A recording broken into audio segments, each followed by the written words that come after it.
everyone. Welcome to Flashback 64, the chronological Nintendo 64 podcast. I'm Gooey, joined as always by McKenna. Hello. And it's a very special episode we have today. Yeah. It's actually, when this comes out, it's our pod anniversary. Yeah. Third pod anniversary of Flashback 64, entering into our best year, I would say, and with such an amazing game to start us off. I realized we could have started with we could have reversed this with our last episode, Quest 64, and I was like, no, chess will be the way we ring in. Yeah, I'm pretty excited about that. And we've got two great guests here to join us on our podiversary. Back very soon to the show, we've got our pal Abby. What's up, Abby? I'm doing great. Hello. Thank you for having me here. Big chess player as a child. Now a little bit. I'm excited. This game, we have a lot to talk about, even though the game, yeah. No, this is great because it'll, we also, some of these games, they just give us an excuse to talk about other things from the time period, much like, sports games we've done and whatever. So I don't know, it'd be fun to talk a little bit about chess, even though, well, we'll get into it. I don't know a ton of chess stuff, but I know that also returning to the show, my brother Golly, aka Michael. Hey, how's it going? Hi, the third anniversary, and I get to be here. That's great. It's a special occasion. Families invited. Yeah, and I am so excited to be here be here on a chess episode. I too have I'm sure you know, Goo, but I have a history of chess as well. Yeah, I knew. That's why I asked you, of course. Yeah. I thought it was because of my charming personality. Well, let's change subject before it gets awkward. We'll talk about our chess background, but first, I'm going to do a real quick flashback segment. Virtual Chess 64 is the game we're talking about today, and it came out on June 10th, 1998. So it's the same day as our last episode, like I mentioned, Quest 64. So I don't have a ton of new events. I kind of jam-packed a lot of it into that, but we can go over a couple minor things. As we mentioned, the number one track is The Boy Is Mine by Brandy and Monica. And I don't think we've talked about this song before, but on the show, maybe we have. But the number 2 and 3 spots in this time period, You're Still the One by Shania Twain. I feel like we've talked about Shania Twain on here, but maybe not. Well, I wanted to give it its flowers because it never hits number 1, but it hangs out fairly high on the top of the Billboard charts for 42 weeks. Well, I didn't write anything new for albums. City of Angels soundtrack, number 1. Godzilla, the album, number 2.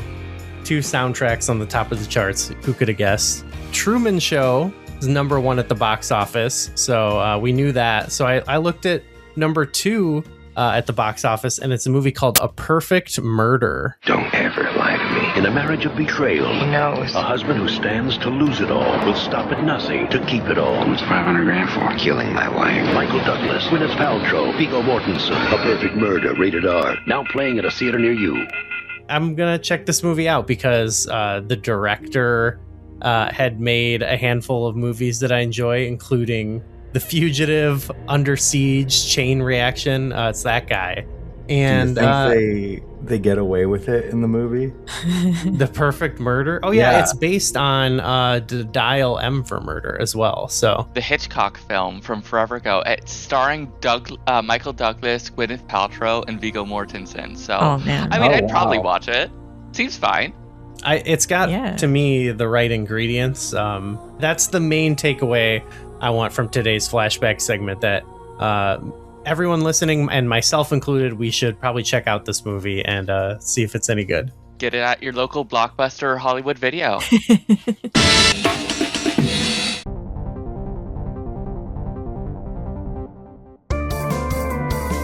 Hey everyone, my name's Darren Hupke. I'm a writer, publisher, and podcaster. My podcast is called Pixels and Polygons. Each week I sit down with a guest and ask one simple video game question. It's a random topic each week and it leads to a fun conversation. You can find it on your favorite podcast platform every Friday, and you can read more about it at pixelsandpolygons.net.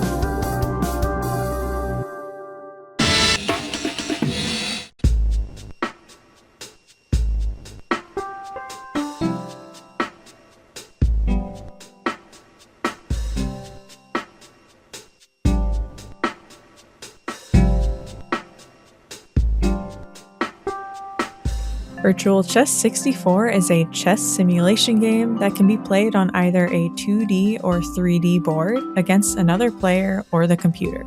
It is the third virtual chess game. When playing on a 3D board, players will be treated with an animation after each capture, such as a unicorn kicking down a soldier, representing a knight taking a pawn. The game's tutorial, brought to you by Titus the Fox, takes you from the basics of setting up the board and each piece's movement to advanced strategies like creating forks and setting up various checkmates.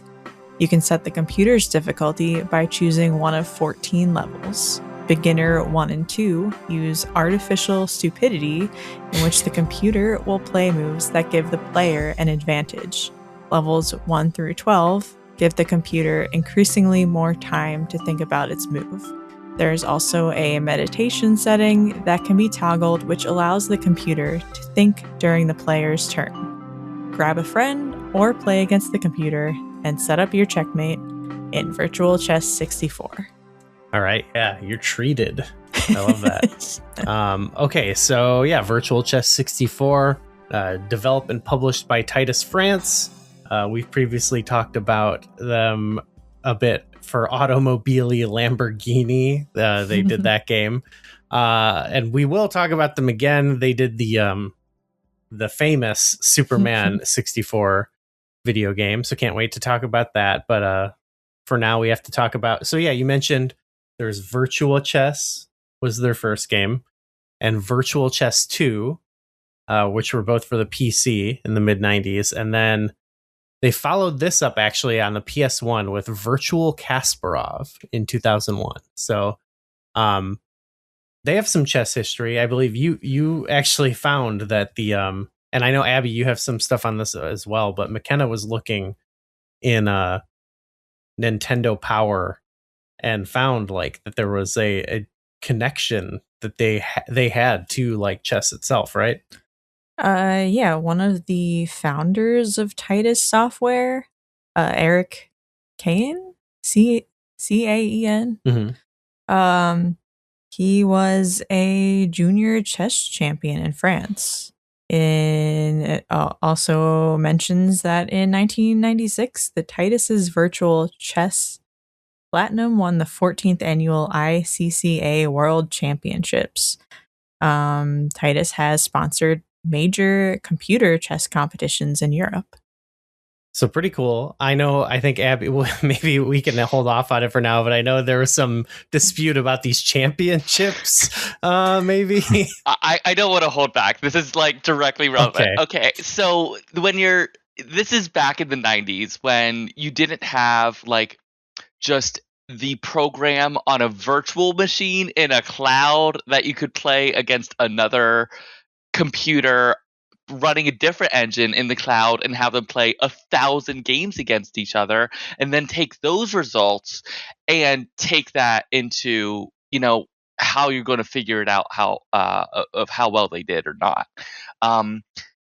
In this 1997 15th World Microcomputer Chess Championship in Paris, they came in like second overall, but they were publishing commercial software. And so that is a subcategory because that's like a more difficult task because it's not just a program on a disk. It is a finished piece of beautiful software, just like we had on the Nintendo 64. Right. Which makes it, more accessible for people to actually play, just to get an understanding of how good chess programs were back in the like 90s, and not even like names you've heard of before unless you're like playing or studying chess. It's the rating was estimated it's somewhere in the mid 2000s, so like anywhere between 2300 to like a individual tournament performance rating of like up to 2500. So basically, you know, ELO, your rating system, you're generally going to start at like 1200, maybe 1500. The top grandmasters right now are at like 2800. So these computers can still be beat by people, but literally 30 years later. So they're still really powerful programs, and it sort of makes the N64 element of it especially wild. So just so you know, this is the level of computer engine inside your N64 cartridge that you're plugging into it. One that's basically on the level of like a weak grandmaster. That's pretty good, I feel like, still. It's extremely good. It's basically better the than me. 0.1%. Yeah, yeah, same. It's better than anyone I played chess with ever. For sure. For sure. Well, so okay, let's talk about that. Let's maybe everyone can so chess. I know like how the pieces all move. I can play a game of chess not competently. McKenna, what's your history with chess? I know how the pieces move. Okay. Yeah. I did not know what castling was before you told me. Oh, I knew what that was. Yeah. I felt really cool about that. Yeah. Do you know an en passant? I don't know if I knew that before. I might know what it is. I know what it is. I know what it is. It's when I'm trying to think how to describe it. So when you first move your pawn, it can move 2 spaces from its starting row. If you move your pawn 2 spaces and put it next to an enemy pawn, that enemy pawn can respond by moving in front of yours and taking it. It would be just like you moved it 1 and then it got captured by that other pawn. Yeah. So basically it gives you a extra incentive to push your pawn to the other side of the board, which creates like a space advantage, which is one of the reasons why like pawn structure is one of the it's one of the most interesting parts of the game. Once you start understanding like you want space but you don't want to overextend, you want to support with like a chain, there's all sorts of like key elements of chess strategy that all partially resolve from that, basically making it really challenging for your opponent to break out of a tiny space and restrict them. Yeah, I learned what that was through this game. I did not know that you could do that move. So I thought I knew it all. I got to flex on you with castling, and then they threw this at me. I was like, maybe it's because the game is old. Like maybe we don't do that anymore. But no, no one ever told me that. So we're super novices then coming in. Michael, like we hinted at, what's your history with chess? So I mean, if recently, I've probably become a bit rusty. But in fact, I say probably, but definitely, I don't play as much as I used to. But in middle school, towards the end of it, I had started going to like a games club or something. I don't remember exactly, but chess was involved in that. And that's when I started to like get into chess. And then when high school came around, during my freshman year, there was a chess club, and I had joined that chess club and started going every week. And then quickly after that, the next year, that club evolved into like a chess team, and we started going to tournaments. And one of those being the state tournament, the Illinois state tournament I remember that, high school. So I was always I made the team cut every year. I had to fight some years really hard to stay on the team because I know one of the years the team structure was that there were 8 players. There were 8 boards from your best player to your 8th best player.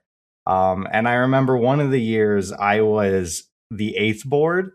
And so everyone in the club would be gunning for me to get onto the team. And I had to fight to keep myself on there that year. Okay.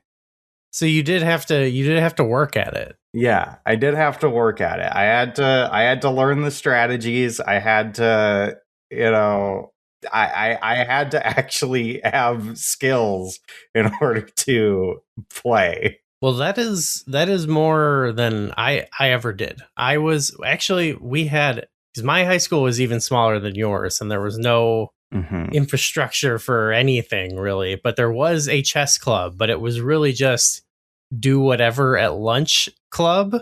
But I was in this club, but we quickly turned it into playing board games club, and then it turned into watching movies. So we were really lazy, we were just watching movies. So I never really got, I hardly ever played it in the supposed chess club that I was in. I did like, when I was that age, we were in the watching movies club. We were watching like a lot of martial arts films, inspired by the Wu-Tang Clan, who had very like they have a big chess connection. They're like chess guy, or like 3 of them are chess guys. And I would listen to the Jizza had like a concept album called Grandmasters, all about chess. So I listened to that and I was like, oh yeah, this is genius. This is about chess. I'm smart for listening to this. But I didn't know what he's talking about. I've during my time, I won a few medals from different tournaments, like high school tournaments. So, nice. I got something to be proud of in my high school. And you have enough, I think, to analyze this game if we can do it. I think one of my favorite things that I achieved was during one of the tournaments we had, there was another like side tournament for a 3D chess where it was like chess, but there were 4 different like planes of boards stacked on top of each other. Oh, it's like in Star Trek, they're doing that all the time. Yeah, and they had like a new piece called the Unicorn for it that we had to learn during that day to play. And I ended up getting first place in that, and I got to keep a 3D chessboard. Oh wow! So you were able to adapt. Yeah, that speaks a lot to your skill. Then I would say. Yeah, I actually had to beat my best friend in high school because he got. So there's like real drama involved. He was second in the tournament, so I had to beat him in order to get it. Where's the Netflix miniseries? Golly's Gambit. So my knowledge of chess is by no means like a high level, but I definitely got hammered into me like different types of openings, closings, strategies. I had to learn to do the notations for tournaments because it's important to track those for tournaments or any like disputes that might happen. Abby, I want to go over. We've talked about it off mic, but what are some of your chess? So what's some of your chess lore? So the first chess, my brother learned how to play chess already. My dad played chess a little bit himself, and the first tournament I ever played in, I was like 4. It's the same. It's in Brooklyn. It's the same chess club that was featured and actually was played in by Bobby Fischer. So I started playing real young. I remember the first time I ever beat my brother. I was like 4, which, you know, a 4-year-old beating a 7-year-old, you're very happy about that. And then, That's a big W. Yeah. oh yeah, huge W. So, I was very lucky. My mom was involved, was able to make sure I had access to chess clubs, even though I was like homeschooled for a couple years early in elementary. And so, yeah, you know, I would catch me down at the Russian community center playing playing with some old guy who is not stopping to smoke a little bit because it's the 90s, baby. And you know, getting trounced. But that's what I was used to. I had an older brother, I had a dad who was playing, so, you know, used to losing plenty. By the time I end up playing consistently in like middle school and high school, there were um, uh, once I was in middle school, my brother was in high school, basically, right? 3-year gap. So he was traveling to the national tournaments and state tournaments every single year. So I would go as well. And they use, at those larger events, they have, or rather at nationals, they have ratings brackets. So if there's an open, in case you're almost master or grandmaster level and you're 17 years old, you can just go stomp everyone at the Scholastic Championships. However, if you're someone like me and you're like, you know, 1300 or, you know, better than average for an adult, but like a little bit better than average for a kid, but still not like taking it quite as seriously as the people doing a lot better. I actually got a couple of trophies at nationals for placing in the division, the rating categories at nationals, which was really cool. We also took home a team third place freshman year before one of the players better than me at our grade levels. So that was the fall grade level championship, and then in spring there's the open. So it's fun. It's very fun. So every single year there's two national championships like that, and then ditto at the state level too. So in fall you'd have grade levels, and then in spring you'd have the open. So it's a heck of an experience. I played so much. You know, I can bring up my US chess, and it says I played in over 100 tournaments. Whoa. And you know, I peaked out at like 1422 in regular, but my quick rating was always a little bit higher than that. So you know, my blitz is I could play decent blitz. Like I don't shame myself playing chess, which is good. Which is good. And for our high school, there's district championships. We had to compete for boards as well, just like you, Golly, and that's a ton of fun because it's tough, especially if you're like third or fourth board. You're fighting. You're really fighting. We sent 4 players, and I was fourth board or third board almost every single year. Nice. So I was except freshman year, where I was fourth board if someone wasn't there, which, you know, that's fine. That's fine. My brother was my ride, so I was going anyways. It was tough competition in my club. I think the highest I ever got was probably around fifth board. We had some strong contenders. Yeah, so the real thing is, like, that's what makes good players. Actual competition between each other. Chess is so much of a solo study that can get you stronger, but like the passion is from competing. And yeah, we had a really good time. So in high school, we also won the state chess champion, the open, not the grade level. So our high school was the championship champion from my brother's reign in high school, my go through high school, and also 6 years before us. Oh, So wow. for 12 straight years, our high school won the Ohio State Championship. Very impressive. That's awesome. Yeah, very. So I'm a huge chess nerd. I love the game so much. Can we talk about the game? Yeah, let's do that. So yeah, we've got two chess nerds here to help us, the chess peons, I guess you could say. Let's start with McKenna. Just maybe we're from the less informed side. What was your just kind of general impression of Virtual Chess 64?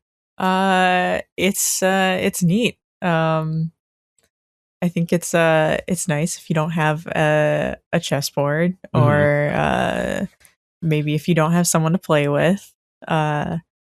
It's there's the 2D and the 3D board. Sometimes the 3D board is a little odd to look at. More, yeah. You can like rotate it, but like it's not particularly helpful. You can only rotate it. The pawns can get hidden behind some of those pieces sometimes. Yeah. So it's easier to play on the 2D board, but with the 2D board, you don't get the fun animations, which I think are an important part. Should we? Okay, maybe the animations. You think they're important? There's somewhat of a novelty to the animations. They remind me of like the bowling alley. Yeah. I was thinking that too. But I actually think they're horrible. I don't like. They're unpleasant. They're funny to watch. They're funny for a minute, but then like not even a whole game in, I'm like, okay, I'm just ready to turn this part off. Okay, well, you can. Yeah. You can turn them off. And you can also have it so that it won't play like the same thing twice in a row if you do the same move. Oh, okay. That's nice. Yeah. So, you won't have to watch the same animation over and over. Just the character models they're not really unpleasant. pleasant to look at. Even the things they're doing aren't that fun. I don't know. Yeah. Abby, what do you think about the vibe of this game and the animations? I feel as though I'm walking into a bad point and click adventure game. Okay. Everything's too hard. Everything is animated in a way that doesn't make sense, and I literally need to read the guide to figure out how to make it anywhere close to friendly.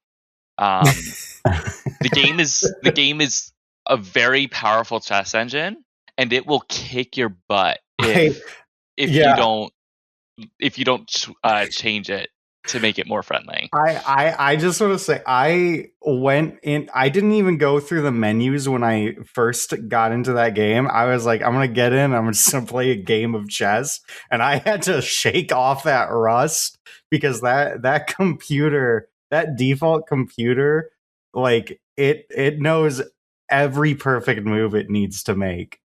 Really? So is this like the default setting? Because I don't even. Yeah. So funny story. I'm gonna be honest. I did not play a full game against a computer. We played for a little bit. I don't even think we finished the game. Like it was. It was rough. I don't even think I was playing that bad. I think the computer was just like, it just knew the perfect moves. Okay. So funny story. I played a lot of chess. I played at nationals, where the best people are playing chess. I played against people who would then be in the rankings for master, which is the rank before grandmaster. You have to beat a bunch of master players to get the official title. So the term is candidate master if you're if your rating's that high. And so as a Abby from Ohio who was born in the 90s and grew up in the aughts, I faced against a girl named Abby Marshall, who went on to be the first woman who won the Danker Chess Champion. That's every single state's chess champion going to one tournament and being the Oh, entire U.S. high school champion, or actually just champion, but usually, helps if you're a little bit older.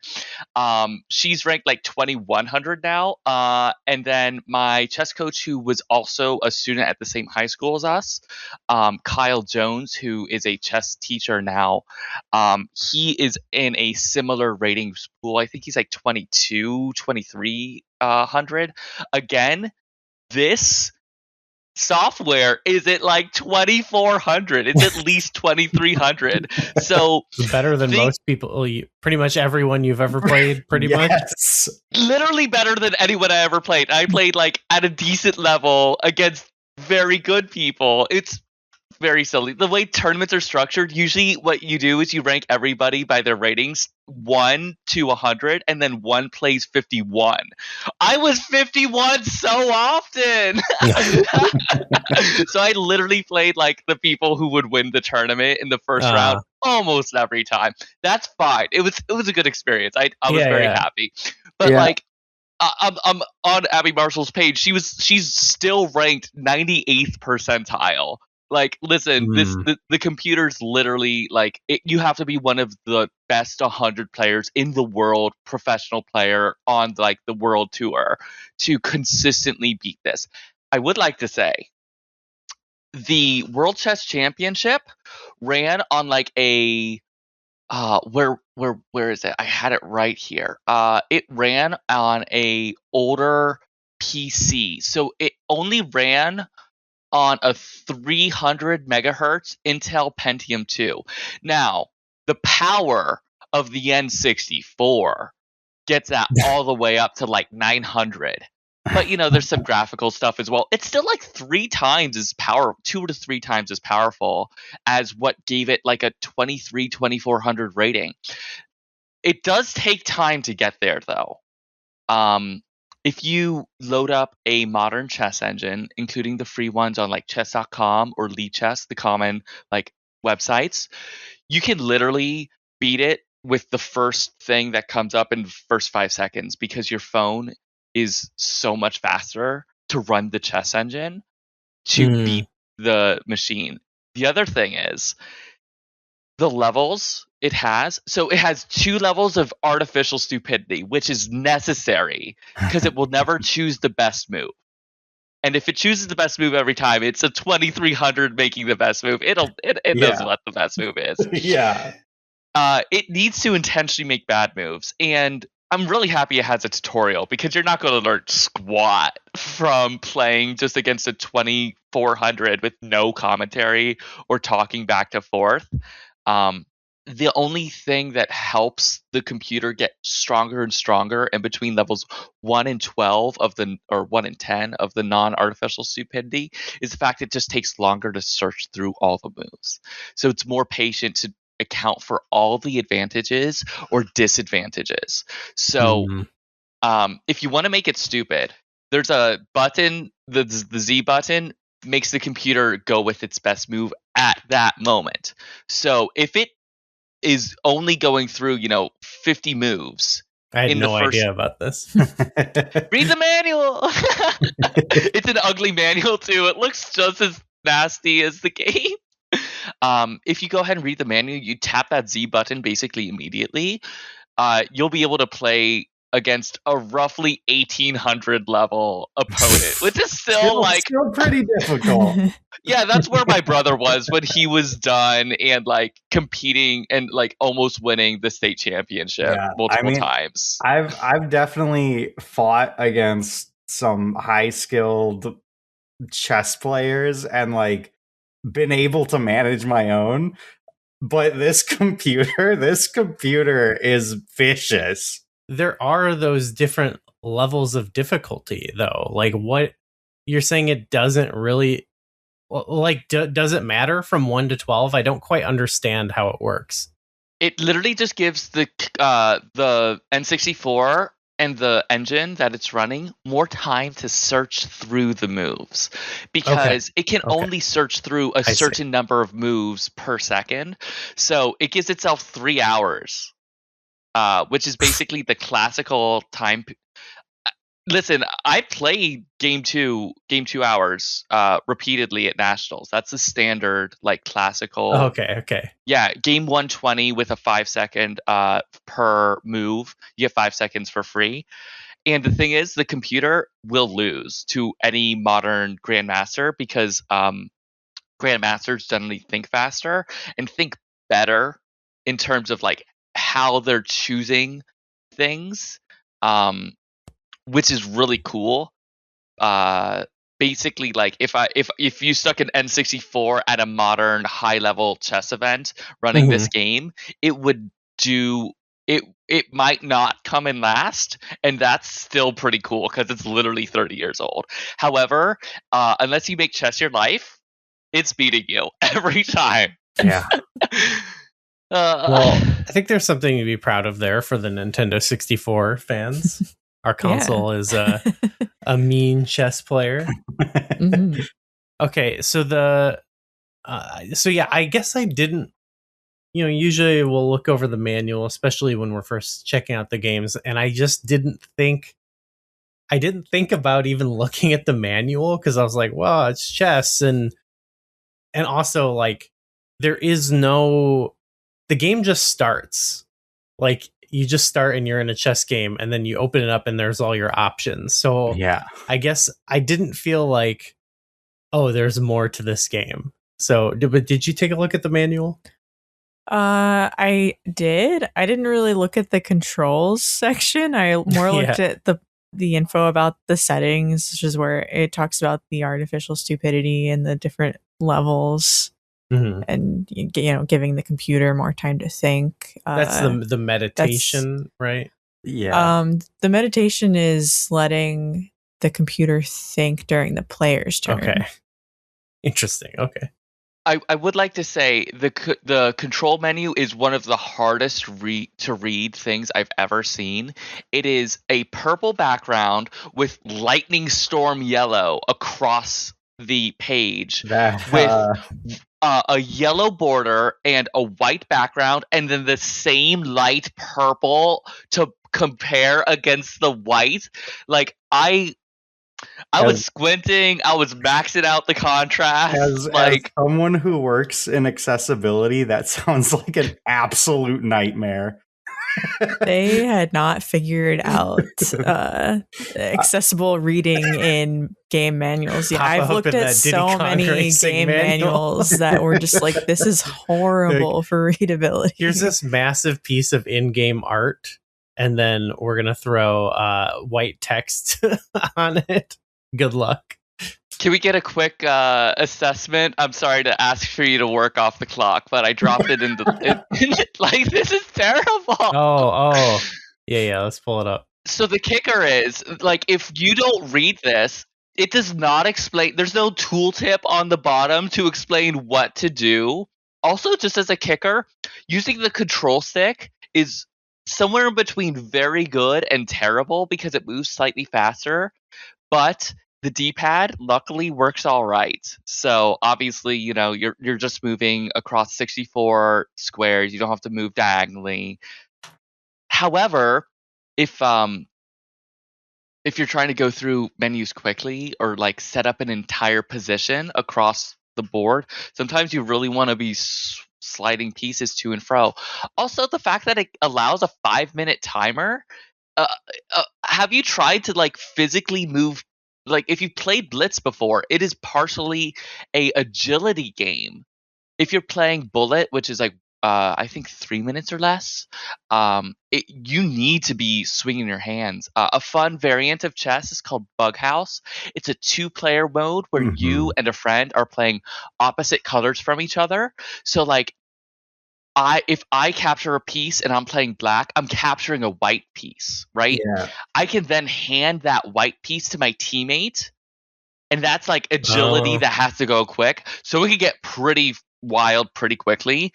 I remember when they started running Bug House at Nationals, and it was always a hoot. And so instead of just moving a piece normally, you could also just slam a piece down that your teammate gave to you, so you can get some wild situations and checkmates real quick. Yeah, we on my chess team, we would sometimes play other variations of chess to really like practice. One to practice, but also to just kind of get used to different ways of playing. But Blitz and Bug House were two of our big ones that we would do. How often, just a question, would a piece go flying? Do you think you could go through an entire game in less than 5 minutes easily with the control stick or D-pad? Pieces would go flying. Yeah, this is not the Blitz or Bug House is something that would be very difficult on a timed system. Well, yeah, people do it all the time now with mice, and they play like internet championships and stuff. The N64 control scheme is like not on an getting analog there. stick. No way, absolutely not. They're trying their best. Sorry, Michael, what were you going to say? I was just going to say, I did do a quick accessibility check on this manual. Yes. On first look, I was like, the second page here, this doesn't look too bad. And then I got to some of these other pages. I actually did a look, and no, the thing is so when we check for accessibility, we look at both. We keep font size in mind for this. There's different requirements for small text and large text. It fails both. It fails both requirements for both large and small. How do you feel about the contrast of colors with the light purple and the white background with the yellow box around it? Awful.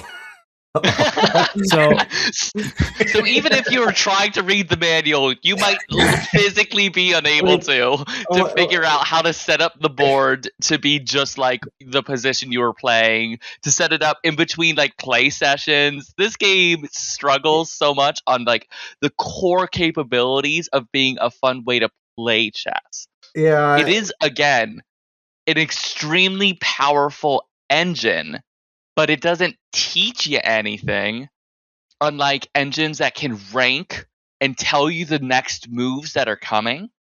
That's something that the World Chess Championship in here is like Dragon, Fritz, Callisto, and then Chess Guru, and Chess System Tall. All of those got used in the future and evolved into software that would be used for analysis, for teaching, because those were usable. I'm sure Titus meant well when trying to make this into a game, but all those features help you get better at chess. Did you end up going through the tutorial? Yes. I want to talk about that. I also wanted to comment that I also pulled up the manual, and I actually did read this. Now that I'm looking at it, I remember this, but I didn't read it. I looked at it and I was like, okay. And it's because like you look at it and like I said, the game, I agree with you. Like clearly there's good intent here, but yeah, the game feels very like bare bones. Like it's like, I don't know. Again, like McKenna said, you can play a game of chess on it. So I was like, well, it met that requirement, but it would now, like, especially at the time, maybe if I didn't have someone to play with, like you said, but even at that time, like if I had a friend, like I'd rather just have a chess board and just play real chess. 100%. Yeah, we can talk about the tutorials because that is the actual thing I did. Like I said, I found playing chess on this not fun, like not even because of the difficulty, just the act of playing it. It's not like, it feels slow, and when you put it in 2D mode, at that point I'm like, I could just play this on my phone or something, maybe if I had this like handheld or something, it'd be nice. So I was like, but I'll spend as much time as I can with the tutorials, because that's like a unique thing to this game other than being really hard chess, which I didn't even realize it was really hard. But yeah, so the tutorials, there's a lot going on. McKenna, I'll start with you.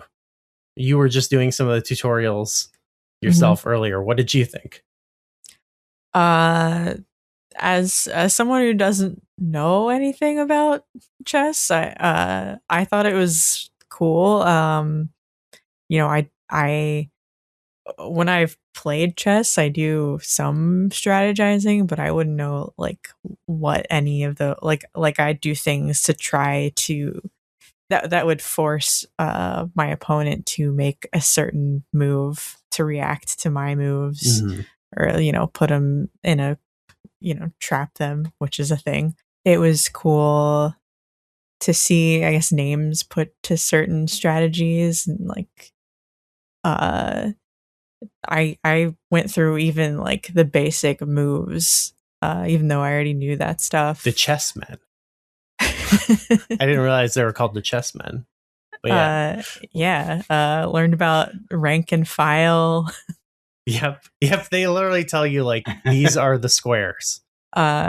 So from like that perspective, I think it's really good just for learning the basics. You learn how to set up the board, learn how everything moves, learn what you can't do. You can't put yourself in check.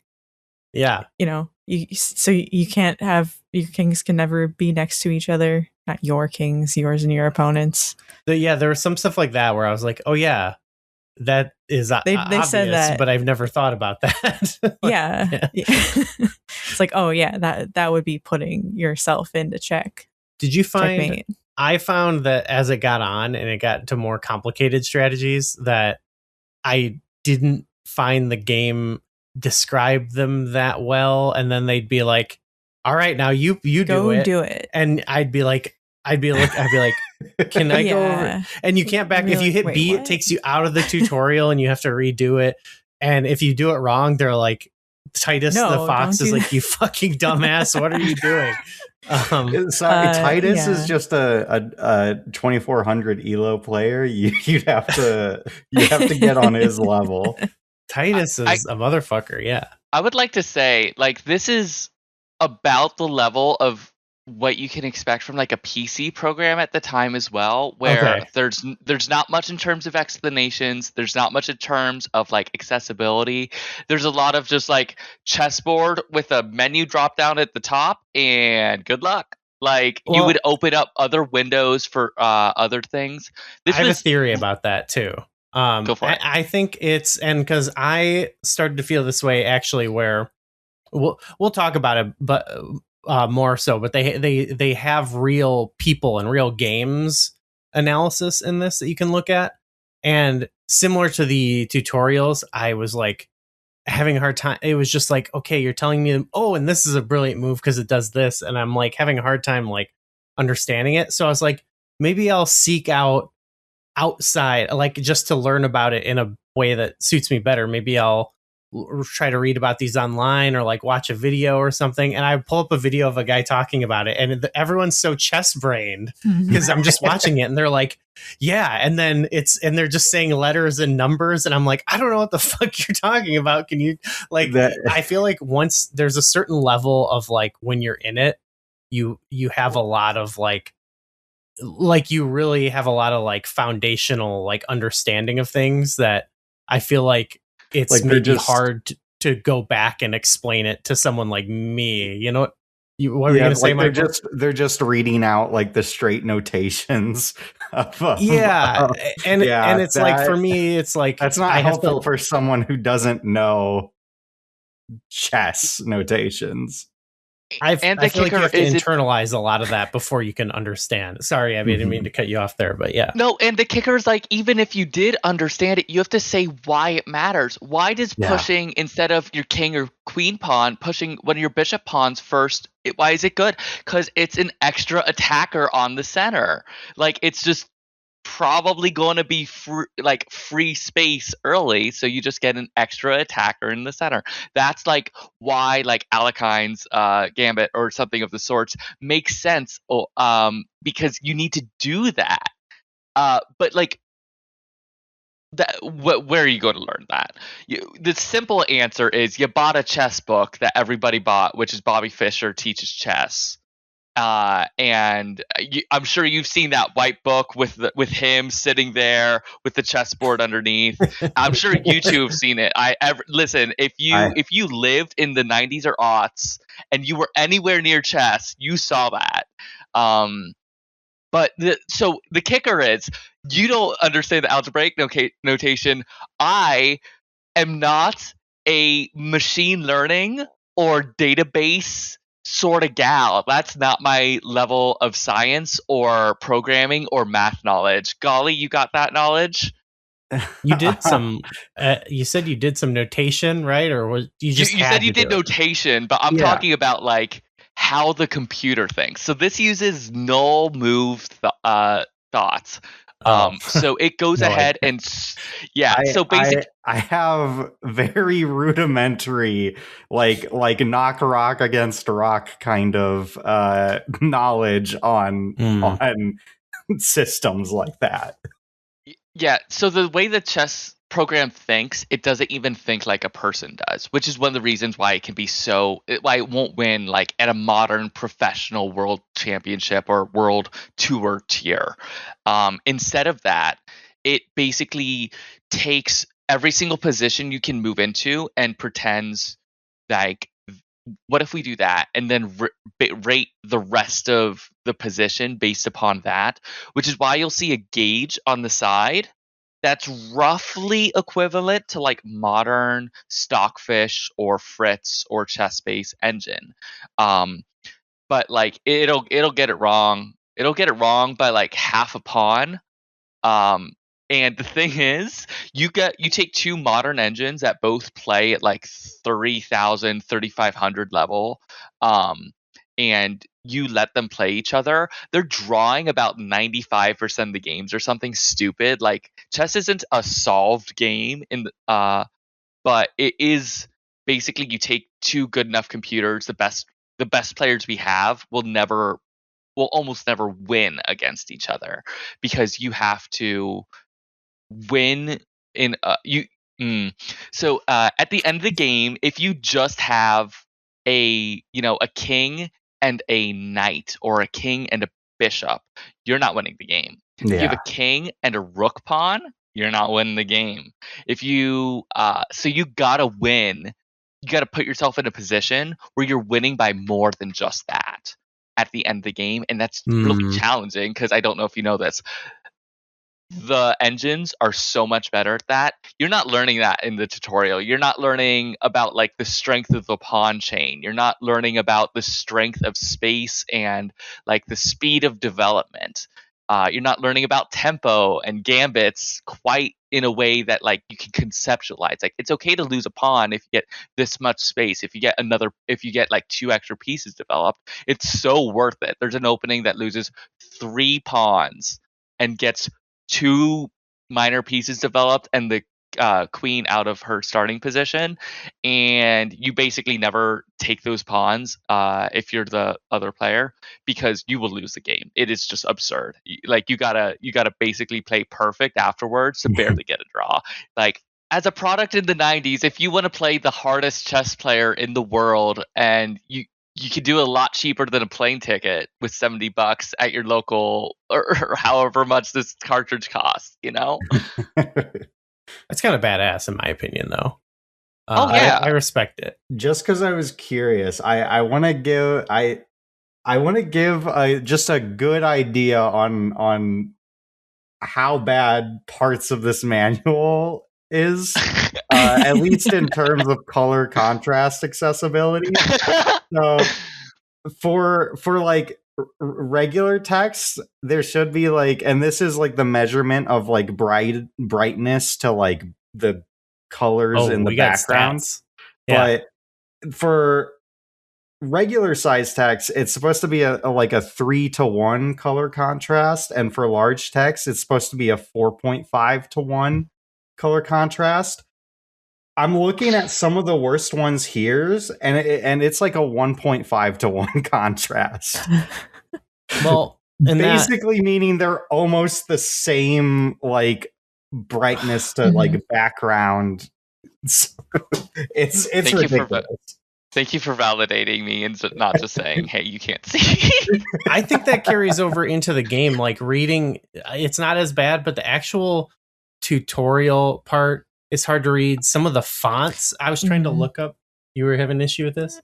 Yeah, like some of the letter, like G's and C's don't look that different from each other. J's and I I's. remember they used the word by a lot, and that would look there was one point I was like 64. Are they saying 64?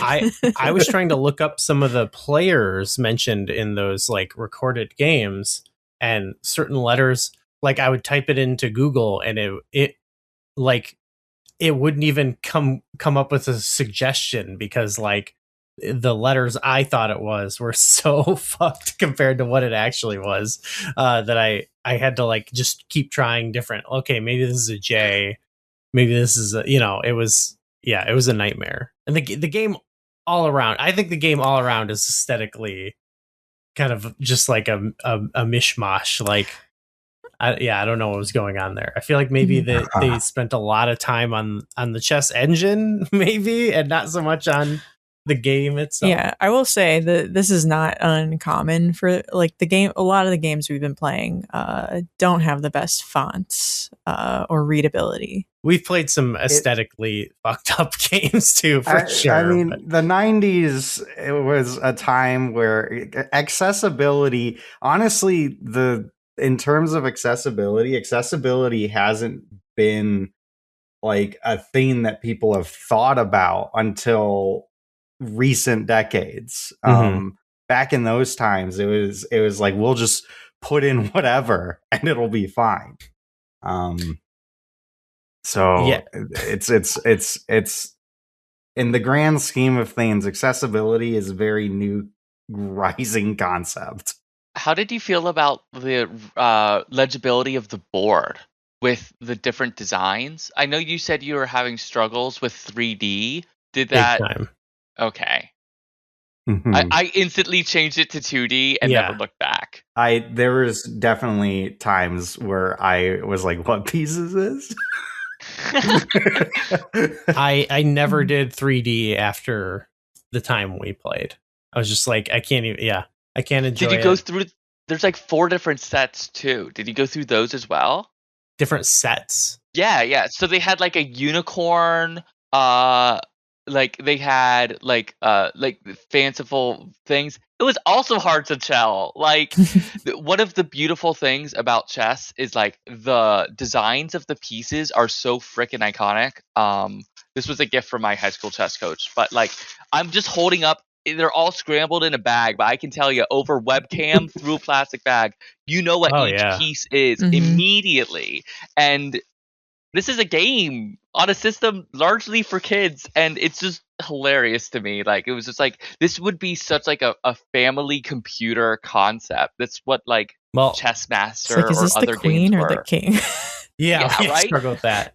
I did play when I was a kid. I don't know if you played this as well, Michael, if you remember this. It might have been, I believe this was on the first PC we ever had, so it might even been before you were born, but this was one that had DOS, and we had this game called Battle Chess, which was like this in that you would, it looked cool, it had a vibe, it had a cool vibe, and it played very slowly, but it was still looked cool. And what would happen is the pieces would all come to life as to what they were, and it had kind of this medieval knights and kings, aesthetic that kind of matches the game. But you would move the piece, and they'd move. The character would transform into what character it's representing, and move across the board. And if it took a piece, like on the board, like the knight would go and it, hit the bishop with a sword, and kill him.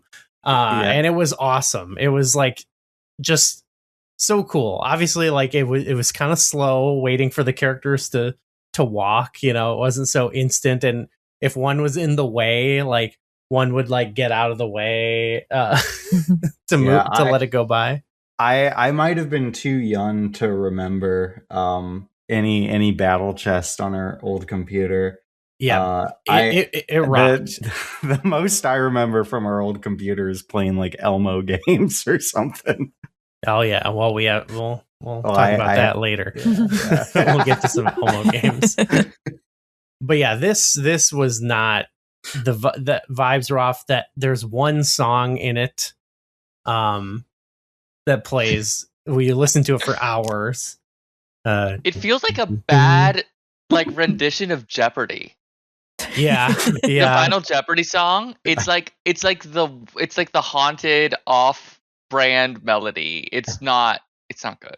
I'm like if we get a playlist. I'm pretty sure I turned off the music after a little bit. I was like, okay, I'm good. I came home today and McKenna was doing the tutorials and it was on and you got up to do something and I turned the TV. I was like, I can't listen to this anymore. Just like it's not even that long of a track. No, like, yeah. It doesn't go anywhere really. It's just the same theme basically twice with like a slight ending to it. And then it goes again, but it does pause for a solid 2 seconds in between, at least on my cart, which makes me very hopeful that it's not. And if you don't hit start, like when you turn on the game, you got Titus the Wolf on there howling like a madman. Oh my god!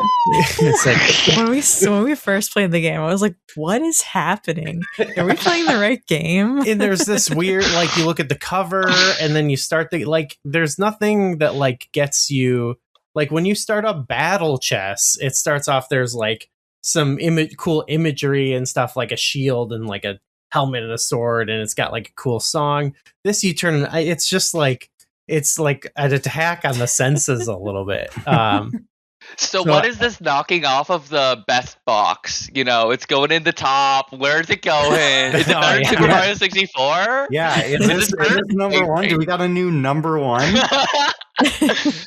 Aesthetically fucked is what I would describe this game.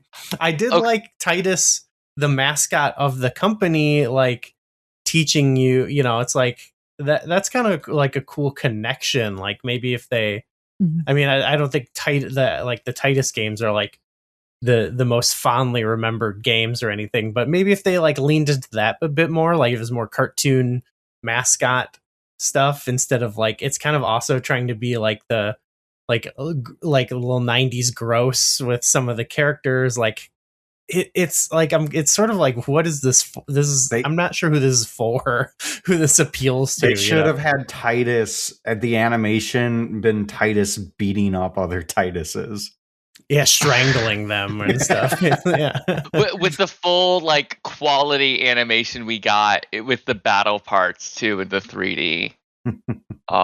So I would like to say. The engine, again, we talked about how good it is. It was made by two developers, two Frenchmen, not chessmen, Frenchmen, who basically in the 80s and then in the 80s they started to figure out computer chess and programming it. And again, it won championships in the commercial chess champion. Imagine a piece of software that was even less friendly than this. That was the only thing like that's accessible to like an average user. That's what the non-professional championship is, and that are because otherwise it's not a professional commercial software. It's just an engine that just runs chess. You spit in a move and it spits it out. And that's like a database situation. That's what I was talking about, the things that run on clouds and stuff. That is just sitting. It's just thinking and spitting out. It tells you numbers, basically, letters and numbers. It's a calculator. It's a fancy computer calculator. But it is very funny because I actually found 1998 board drama on I don't even know what this is. I think it's a Usenet group, rec.games.chess.computer. And so there I need you to translate what's going on with this, actually. Okay, so there's this guy who lives in Canada. His name is Computer Corner. His real name is Alan Tomalty. And don't Google what he's up to now. He sure has some opinions. uh, but I'm going to dramatic reading. If I'm going to be the outraged Computer Corner, can someone please be the composed Jean-Christophe Wheel, one of the two programmers? So All right. I'm going to read the first Michael, post. that's so up your alley. Yeah, I'm going to read Computer Corner. He's like a candidate master as well. He's played chess for years and years and years. Like many famous chess players, his brain has turned to mush in other parts of things. So he thinks like vaccines are fake and that mandates are like vaccine mandates. That's the last thing he was posting. I'm not sure of his opinion on other things, but he's a wild guy. Anyways, this was a solid 30 years ago, 98.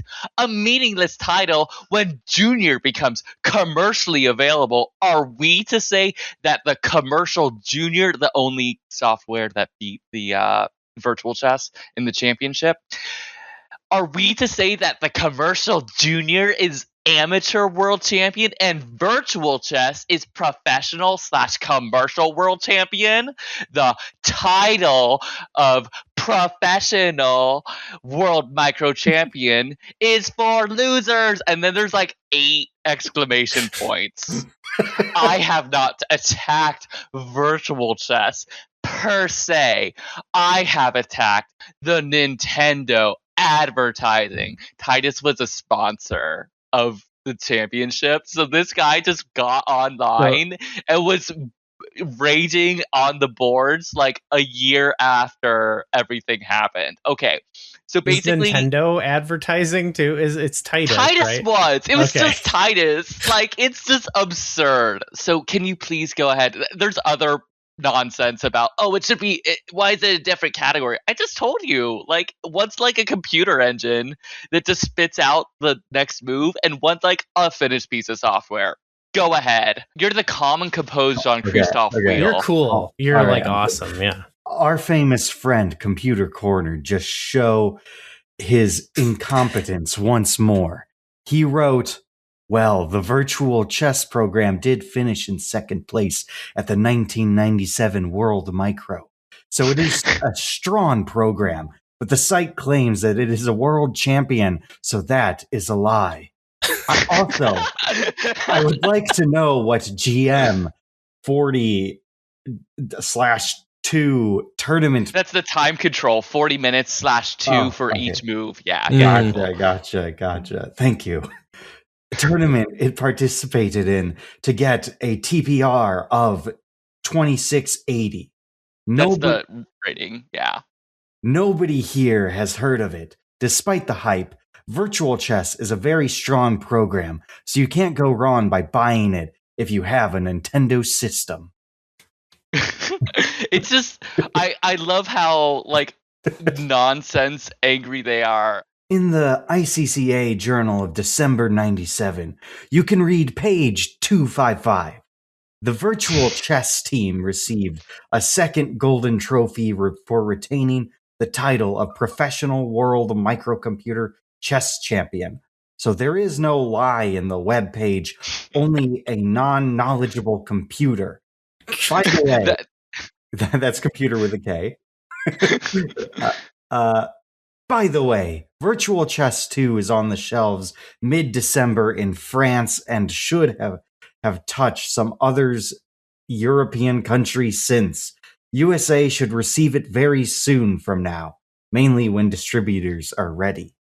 I love it. He's like saying, hey, listen, you can go check it. Look it up. We are the champion, actually. And also, here's a plug. It's so good.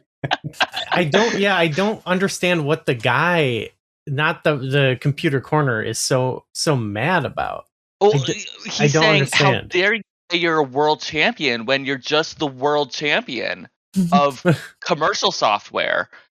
You're not the world champion of all software ever, which is obviously a different thing. That I like see. they gave.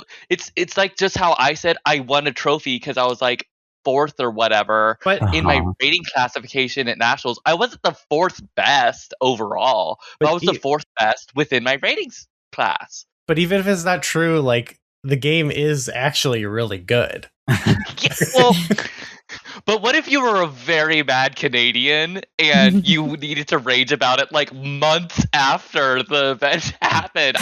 It's hilarious. I love this. God, Oh okay. my god. I love What a love time. that we actually have, because I feel like as long as the internet has existed, people have been arguing on it. And I'm glad that we have some of this. You found some of this still exists. We have archived arguments for virtual chess. Yeah, from early 1990. I mean, I'm sure there's chess arguments you can find going even further back, but I think it's also sort of hilarious because Ottawa's like in Quebec, right? This is a Quebecois versus a Frenchman. Like this is like ancient warfare back and forth. Their ancestries continue to fight. this is what I'm talking about. This is someone who's too chess brained. I wonder about that. I've looked up a couple things now because of getting ready for this show, and it's starting to affect my algorithms a bit. And I now get recommended like videos I can only describe as like chess bro videos, like epic chess guy videos. With like the champions like being, Chads or whatever, on Joe Rogan and stuff like that. And I'm like, is this what chess is like now? Is that So the reason why it was so cool to have, my childhood rival, I can't even say rival, she beat me every single time we played. We played like 4 times. She stomped me every time. Abby Marshall ended up winning the Danker. She's the first woman to ever win the Scholastic High School Championship, the Danker. And that's super cool because women, I mean, if you look all the way, if you look back historically, you whatever, Queen's Gambit, the series that they had on Netflix, it's pretty explicit. Like women aren't treated well in this space. It's treated as like high academia, and there's like people literally think women can't logic it out that well, when in reality, like they're like being treated poorly and expected to have other parts of their life other than just no lifing chess. To quote Paul Morphy, a world chess champion, I think from the US in like the 1800s, the ability to play chess is the sign of a gentleman. The ability to play chess well is the sign of a wasted life. Like right now, the best chess player in the world is not the chess champion. The guy who had it before, Magnus Carlsen, literally walked away from the game at the classical level because it's just not worth it. You're just a target that's hunted. And ever since he left, everybody else who's taken the spot just gets like eaten up immediately by the next person coming at it because it's so tough. Yeah, it's because it's crazy thinking about, because I think the name Magnus Carlsen is like an easily recognizable one. I couldn't tell you what the name of the last whatever chess champion there have been. I know who that. He's one of the guys who comes up and I'm not putting this on him. I don't know anything about him, but he comes up as the subject of the epic chess bro videos. You know what I mean? So yeah, it's like a super conservative environment because people are like, yes, I will out logic you and like defeat you. That's confusing. You were saying beforehand, it's like they're super restrictive towards trans women in particular, it sounds like. But yeah, like you would think that then a trans woman would be like really good or a trans man would be like really bad. No, they went ahead and FIDE, along with a couple of other European chess groups, after taking a bunch of money from like either the Russians or the Saudis, went ahead and banned trans people in general from competing, but especially trans women are just banned from competing in women's tournaments.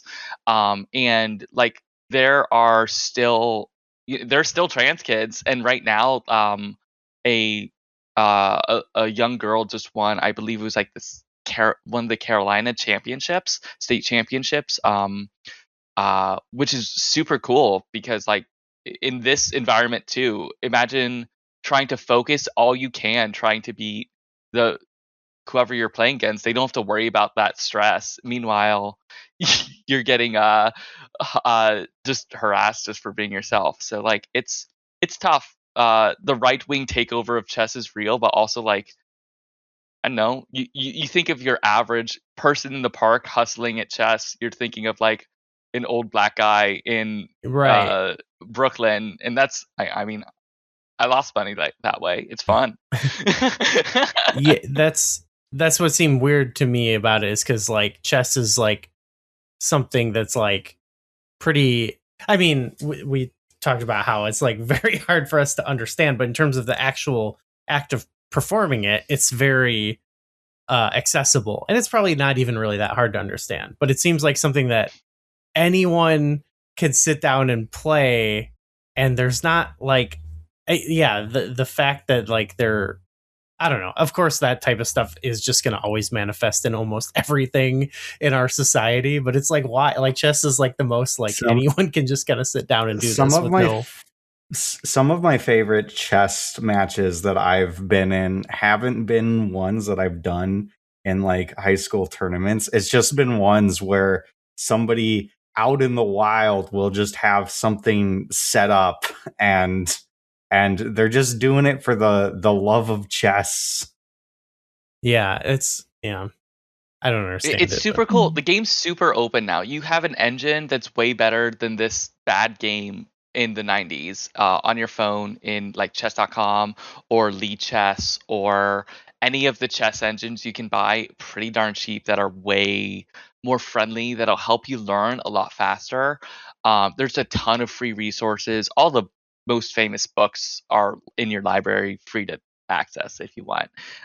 Go play chess, y'all. It is it's a great way to flex your brain, to get out and spend time with other people, and it's really fun. I guess on that, maybe we can start putting our final thoughts on the game or anything. McKenna, do you have any other thoughts? We kind of just went off on chess in general, but just there's not much to this game. But do you have any other thoughts on the game that you wanted to share? It makes me want to look at some other chess resources. Yeah, yep, that's like it put some ideas about chess into my head. It introduced some concepts, and I'm like, okay, maybe I can go elsewhere to learn about these concepts more.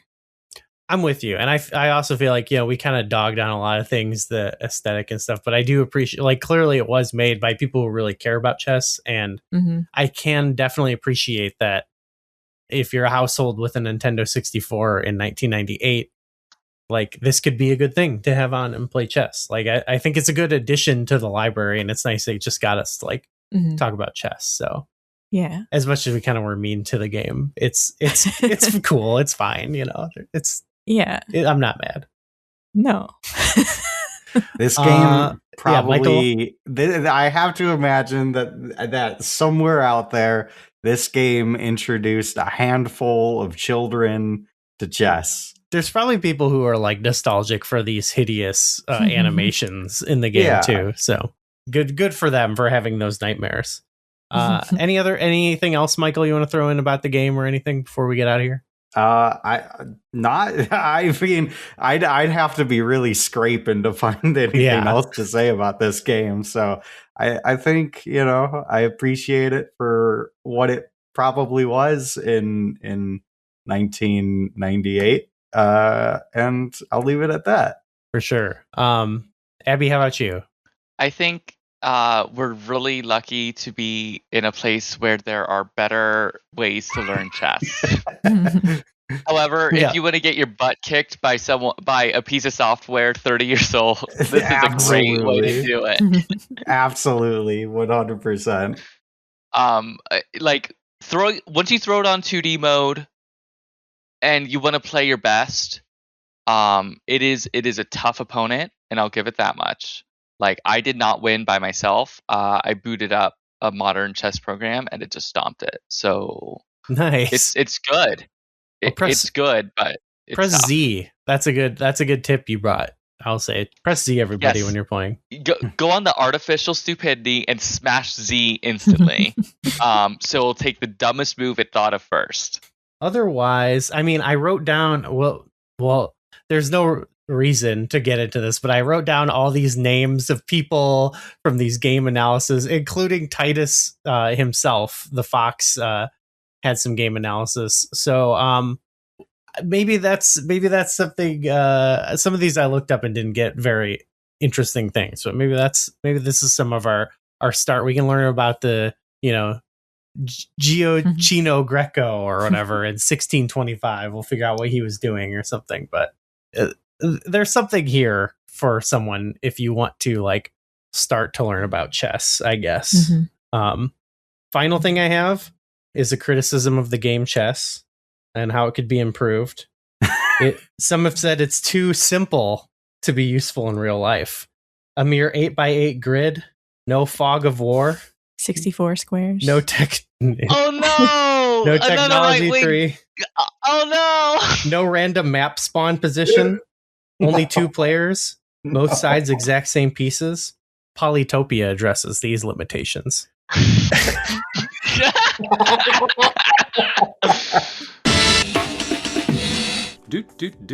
Oh, hi. I didn't see you there.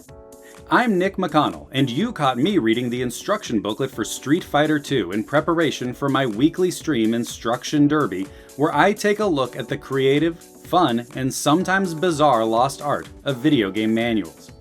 Did you know that, according to the manual for Street Fighter II on the Super Nintendo, Ryu was born in 1964, making him 62 years young, canonically? Happy birthday, Ryu. You're looking great.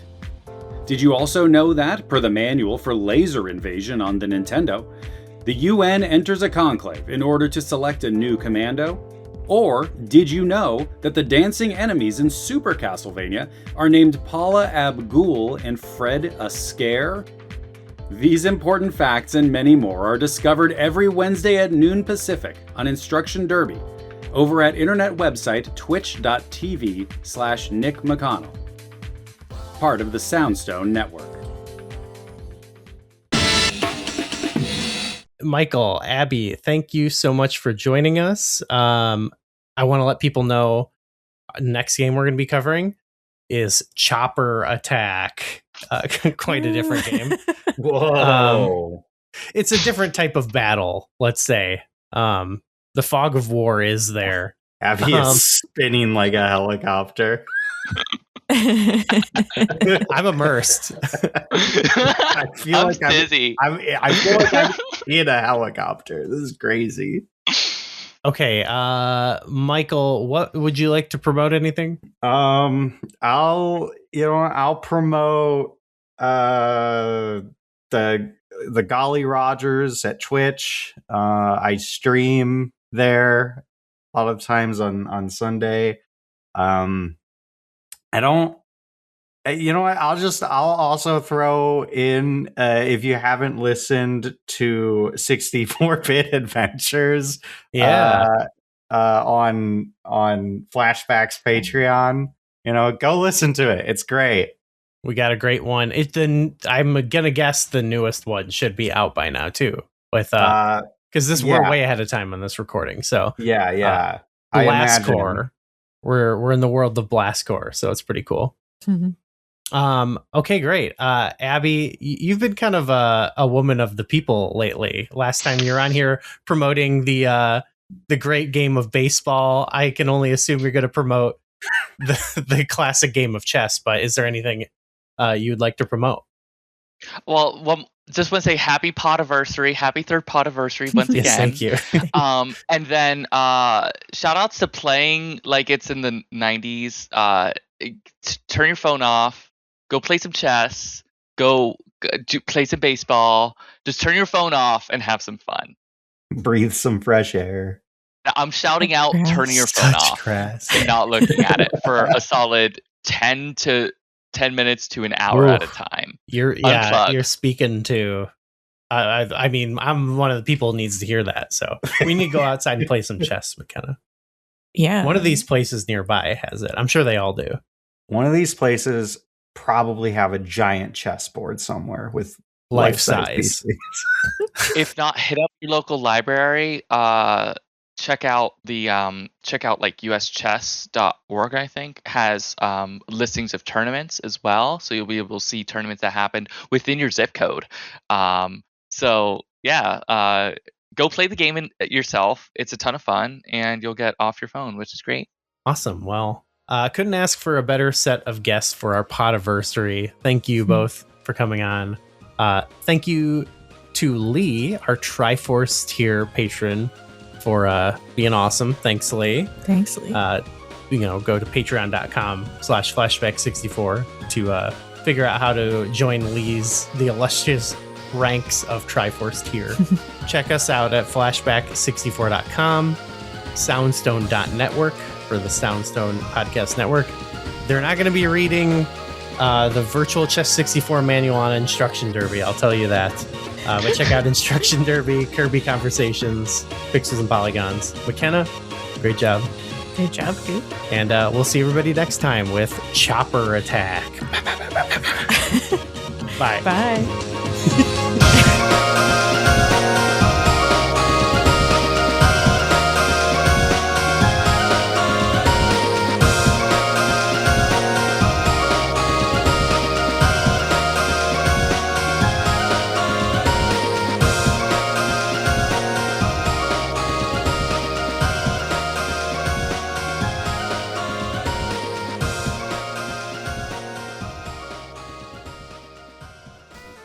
Hello, we are Kirby Conversations, a podcast on Kirby, along with other adjacent subjects like Smash Bros., HAL Laboratory, and other related Nintendo games.